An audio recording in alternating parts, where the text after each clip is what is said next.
தனது கட்சி பிரச்சனைகள், தனக்கும் காவல்துறைக்கும் இருக்கும் பிரச்சனைகள் எல்லாவற்றையும் தீர்ப்பதை விட்டுவிட்டு பாஜகவை ஏதாவது குறை சொல்லி தன்னை நிரூபிக்க முயல்பவர்தான் திரு சீமான். அந்த வகையில் முன்னாள் முதல்வர் எடப்பாடி பழனிசாமியை தற்குறி என்று பாஜக மாநில தலைவர் அண்ணாமலை விமர்சிப்பதை தன்னால் ஏற்றுக்கொள்ள முடியாது என்று அவர் கருத்து கூறியிருக்கிறார். எடப்பாடி அவர்கள் அண்ணாமலை போல ஆளும் கட்சியாக உள்ள கட்சிக்கு தலைவராகவில்லை, அடிப்படை உறுப்பினரிலிருந்து படிப்படியாக உயர்ந்தவர் எனவும் சீமான் கருத்து கூறியிருக்கிறார். ஒரு மனிதர் அரசியலில் படிப்படியாக உயர்ந்தார், தாவி தாவி தவழ்ந்து உயர்ந்தார் என்பதற்காக அவர் செய்த குற்றங்களை சுட்டிக்காட்டக்கூடாதா? அவர் பேசிய கேவலமான பேச்சுகளை எடுத்து கூற வேண்டாமா?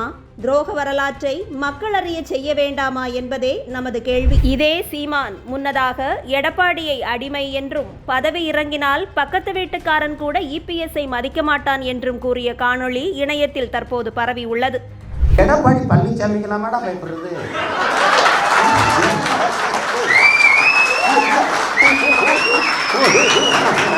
ஐயா, என் முதல்வர் அவர்களை சந்திக்க நேரம் கேட்டுருங்க. என்ன ஒரு நேரம், கேடு கட்ட நேரம்.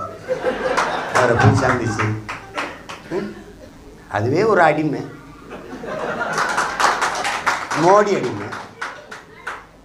6 மாதம் கழித்து பதவியிலேருந்து கீழே இறங்குன்னா பக்கத்து வீட்டுக்காரன் மதிக்க மாட்டாங்க. மோடி அவர்களெல்லாம் பார்த்து இதெல்லாம் அரசியலில் சாதாரணமோ இல்லையோ, அதிபருக்கு சர்வசாதாரணம் என்கின்றன அரசியல் வட்டாரங்கள். எப்படியும் 2026ஆம் ஆண்டில் யாருடனாவது கூட்டணி வைக்க வேண்டிய கட்டாயத்தில் இருக்கும் பல கட்சிகளில் ஒன்றான நாதக அதற்கான வலைவிரிப்பதில் ஆச்சரியம் ஒன்றுமில்லை என்றும் பலரும் கருத்து கூறி வருகின்றனர். இந்த சூழலில் நடிகர் விஜய் காங்கிரஸ் கட்சியில் பொறுப்பு கேட்டார். ஆனால் உங்கள் செல்வாக்கிற்கு தனி கட்சியே தொடங்கலாம் என்ற ஐடியா கொடுத்தவர் ராகுல் காந்தி தான் என பாஜக நிர்வாகி விஜயதாரணி அவர்கள் தனியார் தொலைக்காட்சி ஒன்றிற்கு பேட்டி அளித்திருக்கிறார்.